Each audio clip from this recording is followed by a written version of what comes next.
नमस्कार दोस्तों, मैं अंकुर उपाध्याय स्वागत करता हूं आप सभी का एक बार फिर से अपनी नई वीडियो में। दोस्तों, सबसे बड़ी खबर तो यही है कि सीज फायर के 4 घंटे के अंदर अंदर पाकिस्तान ने सीज फायर का उल्लंघन किया। जब ये खबर फ्लैश हुई थी दोस्तों, तो मतलब इमोशंस तो ऐसे थे कि अपशब्द ही निकले और कुछ नहीं हुआ। और वीडियो में भी बोलने का मन है, बट कुछ लिमिटेशंस होती हैं वीडियोस पे, उसके चलते हम बोल नहीं पा रहे हैं। लेकिन एक चीज का पता चलता है कि ये सामने से कुछ नहीं कर सकते, बस पीछे से ही कर सकते हैं।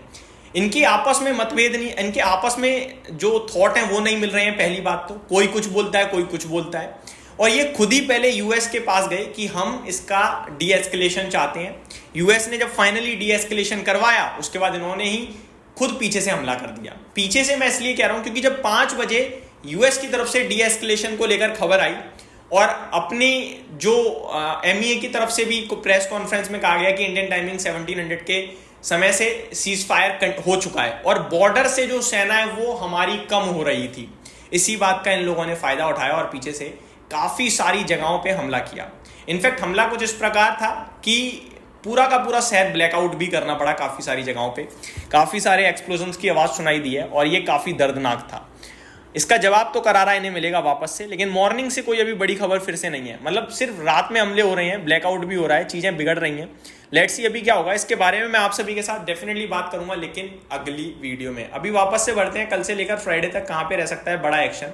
नो डाउट सबसे बड़ी खबर तो यही होने वाली है, चाहे वो शेयर बाजार के लिहाज से हो या पूरे देश के लिहाज से हो, कि पाकिस्तान ने सीज फायर का उल्लंघन किया है और इसके लिए सजा भी मिलनी चाहिए। क्योंकि ये जो है ना, ये इंडिया पाकिस्तान से हटके अब थोड़ी सी यूएस के लिए भी हो गई है कि जब आपने कहा हमने करवाया, उसके बाद आप कैसे इसका उल्लंघन कर रहे हो। तो ये इतने गिरे हुए लोग हैं जहां पे एक तरफ इनके ऊपर ये भी कहा गया कि अगर आगे फ्यूचर में कोई भी टेरर अटैक पाकिस्तान की तरफ से होता है, उसे एक्ट ऑफ वॉर कंसीडर किया जाएगा। इन्होंने उस पर भी थम्स अप किया और ये खुद ही पीछे से हमला कर रहे हैं। तो आप सोच सकते हो कि इनकी बात पे हमें कितना यकीन या कितना भरोसा करना चाहिए। हालांकि कल मैंने टाइमली आपके साथ जब ये सीज फायर की खबर आई थी तो अपने दोनों चैनल्स पे वीडियो अपलोड करी थी, इंस्टाग्राम पे रील अपलोड करी थी, जब मैंने कहा था कि ये युद्ध विराम नहीं है, ये सीज फायर है और सीज फायर का उल्लंघन कभी भी हो सकता है। लेकिन उम्मीद ये नहीं थी कि 4 घंटे में हो जाएगा जब हमारी सेना पीछे हट रही होगी। एक्चुअली में जो ये सीज फायर होता है, ये क्या होता है, मैं आपको 1 मिनट लेके ये और बताना चाहूंगा। सीज फायर का सिंपल सा उद्देश्य होता है कि जो देशों की सेना जो लड़ रही है वो जो जख्मी हुए होंगे, तो उन्हें उस सीज फायर के दौरान ट्रीटमेंट मिलता है, हॉस्पिटलाइज किया जाता है, रिकवरी मिलती है और वो वापस से फिर जंग शुरू हो जाती है। सीज फायर सिंपल कुछ समय के लिए गोली बारूद रोकने का होता है। आपको मैंने एक एग्जांपल भी दिया था रशिया यूक्रेन का, जहां पे 30 दिन का सीज फायर अनाउंस हुआ, लेकिन वो 30 दिन सीज फायर चला नहीं था। अराउंड 12-14वें दिन पे वो सीज फायर का उल्लंघन कर दिया गया था। यहां पे 4 घंटे में कर दिया गया। तो यही बस होता हुआ दिख रहा है। आगे बात करें तो और भी बहुत सारी चीजें हैं जो बाजार के लिए इंपॉर्टेंट रहने वाली हैं, कि करके कवर करता हूं। क्वार्टरली नंबर्स डेफिनेटली रहेंगे। दूसरी बात, स्टॉक्स जो एक्शन में उनके बारे में मैं डिस्कशन करूंगा, और बड़े लेवल पे चीजों के बारे में समझें तो एफआईआई डीआईज के फ्लोज भी मैटर करते हुए दिखेंगे। रिटेल इन्वेस्टर्स के सेंटीमेंट भी काफी इंपॉर्टेंट होंगे प्ले आउट करना। पहले मैं आपको बताना चाहता हूं कि ये जो सीज फायर का उल्लंघन हुआ है, इसका शेयर बाजार पे कितना इंपैक्ट आ सकता है। आना चाहिए, नेगेटिव नहीं आएगा, लेकिन इसकी वजह से तेजी होना मुश्किल हो सकती है। जो हम सोच रहे थे मंडे एक अच्छा सेशन रह सकता है, उसकी पानी फेर दिया है। ये बहुत गलत किया है। मतलब मैं सिर्फ लिमिट में हूं, अदरवाइज मैं जाने क्या क्या बोल देता वीडियोस में।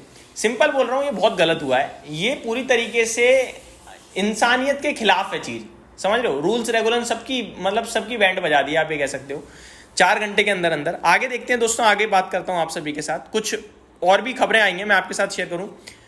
ट्रम्प साहब 9:30 बजे क्या कह रहे थे कल, very proud of the steadfast leadership of India and Pakistan in recognizing that it is time for a cease fire.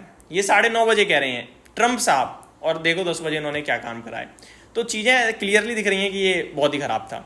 अब आते हैं बाजार को लेकर। तो बाजार पे सिंपल सा मेरा मानना ये है कि शायद तेजी उतनी नहीं हो पाएगी, क्योंकि सीज फायर का उल्लंघन सेंटीमेंट को ब्रेक करेगा। तो तेजी के लिए मैं कहूंगा 24,200 बड़ा इंपॉर्टेंट होगा। उसके ऊपर निकलेंगे तो फिर तेजी के बारे में सोचेंगे, अदरवाइज नहीं सोचेंगे।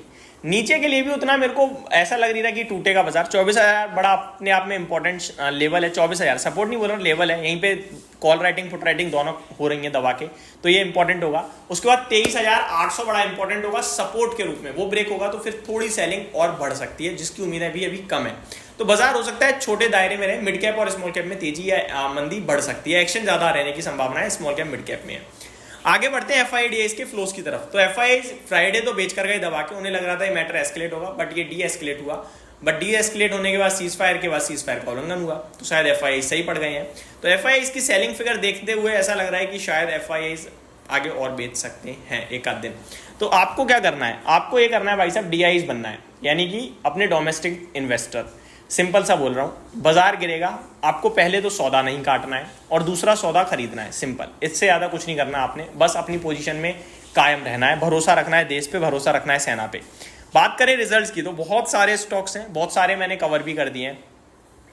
Borosil renewables, Seshasayee paper, Atul auto, Mangalam cement, Apollo pipes, electro steel casting, FL India, PFC India financial services, PTC माफ कीजिएगा, PFC है, आई थिंक गलत नाम लिखा है, PTC इंडिया फाइनेंशियल सर्विसेज है, Shakti pump, India shelter homes, map my India, the investment trust of India, Reliance power, GRP limited, Hariom pipes, Grindwell Norton, GE shipping, Relaxo, Thermax, ये सारे स्टॉक वो हैं जो रिजल्ट्स पे रिएक्ट करेंगे। Jupiter lifeline hospitals, Swiggy, tourism finance corporation, Selan exploration, ABB, Navin fluorine, Birla corporation, ever ready, bank of India, Manappuram, doctor Reddy, KPR mills, Chola holding, ये कुछ stocks हैं जो आपके लिए एक्शन में रहेंगे रिजल्ट्स की वजह से। यस बैंक का शेयर भी हमें नहीं भूलना चाहिए, उसमें डील हो चुकी है, तो वो भी एक्शन में डेफिनेटली रहना चाहिए और मेरे को लगता है वो पॉजिटिव रहेगा, क्योंकि 21 रुपये 50 पैसे पे सुमिटोमो मित्सुई बैंकिंग ने खरीदारी करी है।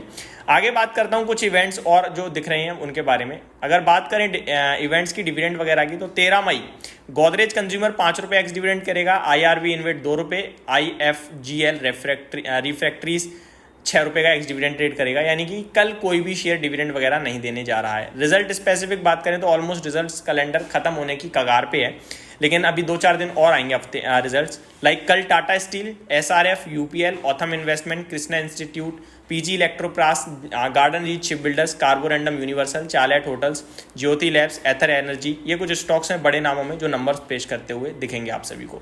यहीं समाप्त करता हूँ इस वीडियो को। Thank you so much for watching this video. Have a great day guys.